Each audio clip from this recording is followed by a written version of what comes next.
L'analyse appliquée du comportement s'adresse à toute personne présentant des difficultés de comportement, soit pour apprendre de nouveaux comportements, soit pour faire diminuer des comportements problématiques.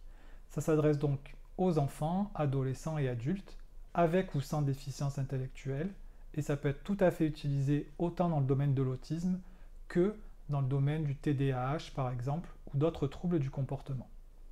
L'analyse appliquée du comportement, ou l'ABA, c'est une méthode comportementale fondée sur les preuves scientifiques, et d'ailleurs les études montrent que dans la prise en charge par exemple des troubles du neurodéveloppement comme l'autisme, c'est l'approche qui serait la plus efficace quand on la compare à d'autres approches de thérapie ou d'autres méthodes éducatives.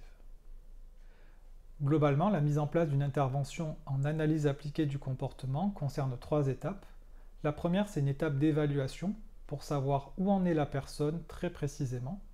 La deuxième étape concerne l'élaboration du projet en collaboration avec la famille ou les partenaires.